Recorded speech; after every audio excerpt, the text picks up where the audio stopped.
fireflies. Look! There, against that splash of moonlight on the water. Apples of silver in a network of gold. They leaned together, one flesh from shoulder to fingertips, their eyes held by the snared glitter of the ripples. "I could bear," Lansing remarked, "even a nightingale at this moment." A faint gurgle shook the magnolias behind them, and a long liquid whisper answered it from the thicket of laurel above their heads. "It's a little late in the year for them. They're ending just as we begin." Susy laughed. "I hope when our turn comes we shall say goodbye to each other as sweetly." It was in her husband's mind to answer, "They're not saying goodbye, but only settling down to family cares." But as this did not happen to be in his plan or in Susy's, he merely echoed her laugh and pressed her closer. The spring night drew them into its deepening embrace. The ripples of the lake had gradually widened and faded into a silken smoothness, and high above the mountains the moon was turning from gold to white, in a sky powdered with vanishing stars. Across the lake the lights of a little town went out one after another, and the distant shore became a floating blackness. A breeze that rose and sank brushed their faces with the scents of the garden. Once it blew out over the water a great white moth like a drifting magnolia petal. The nightingales had paused, and the trickle of the fountain behind the house grew suddenly insistent. When Susy spoke, it was in a voice languid with visions. "I've been thinking," she said, "that we ought to be able to make it last at least a year longer." Her husband received the remark without any sign of surprise or disapprobation. His answer showed that he not only understood her, but had been inwardly following the same train of thought. "You mean," he inquired after a pause, "without counting your grandmother's pearls?" "Yes, without the pearls." He pondered a while and then rejoined in a tender whisper, "Tell me again just how." "Let's sit down, then.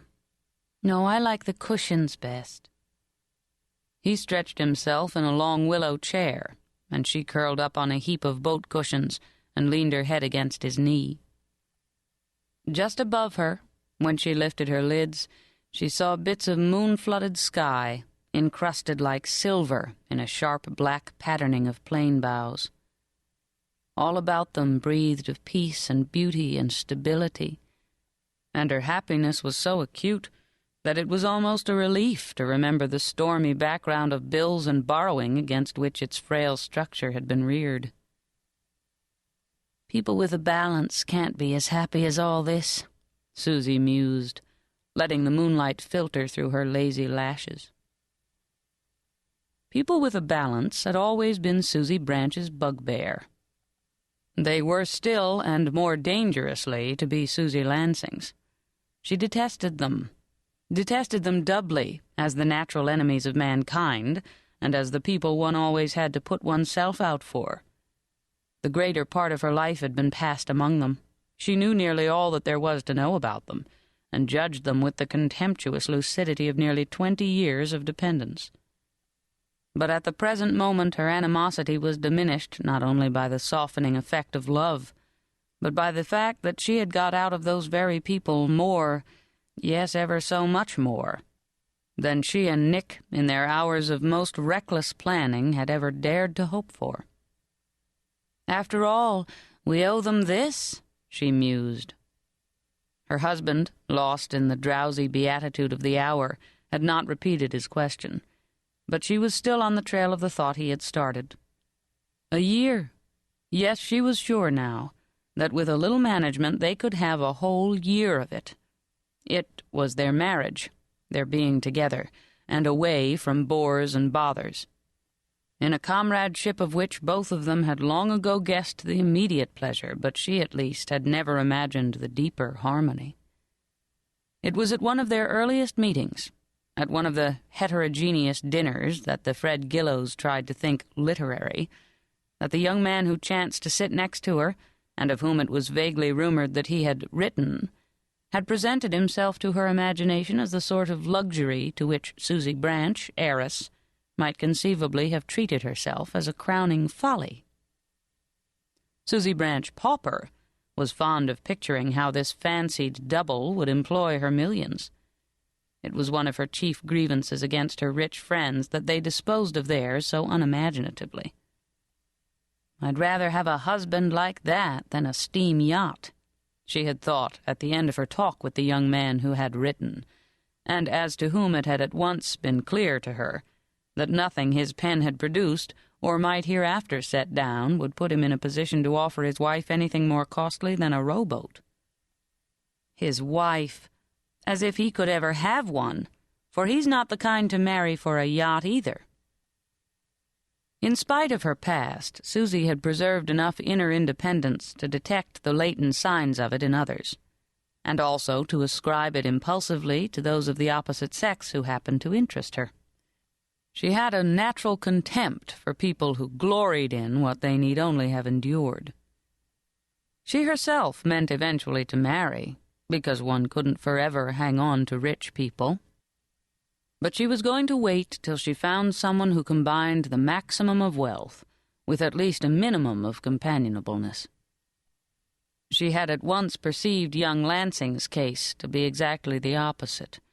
He was as poor as he could be, and as companionable as it was possible to imagine. She therefore decided to see as much of him as her hurried and entangled life permitted, and this, thanks to a series of adroit adjustments, turned out to be a good deal. They met frequently all the rest of that winter.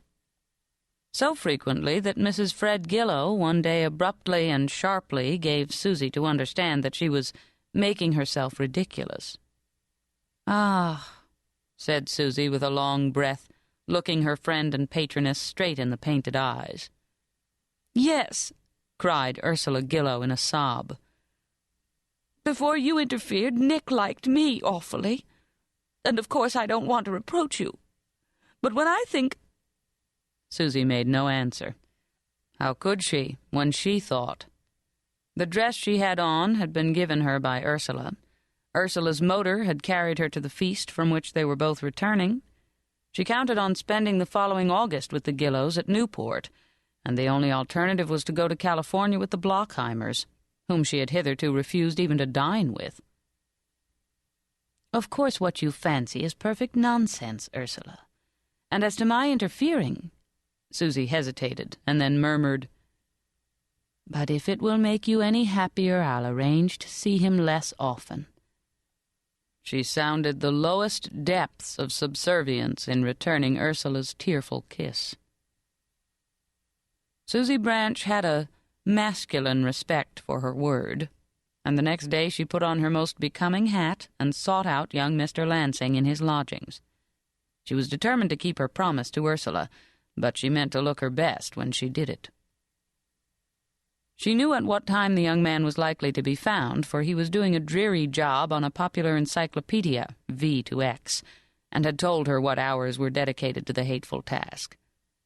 Oh, if only it were a novel, she thought, as she mounted his dingy stairs, but immediately reflected that if it were the kind that she could bear to read, it probably wouldn't bring him in much more than his encyclopedia.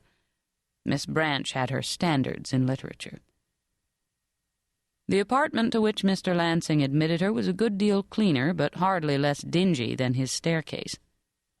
Susy, knowing him to be addicted to Oriental archaeology, had pictured him in a bare room adorned by a single Chinese bronze of flawless shape, or by some precious fragment of Asiatic pottery. But such redeeming features were conspicuously absent, and no attempt had been made to disguise the decent indigence of the bed-sitting room. Lansing welcomed his visitor with every sign of pleasure, and with apparent indifference as to what she thought of his furniture. He seemed to be conscious only of his luck in seeing her on a day when they had not expected to meet.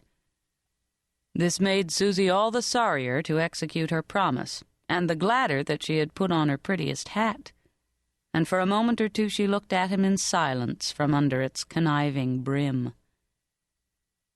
Warm as their mutual liking was, Lansing had never said a word of love to her, but this was no deterrent.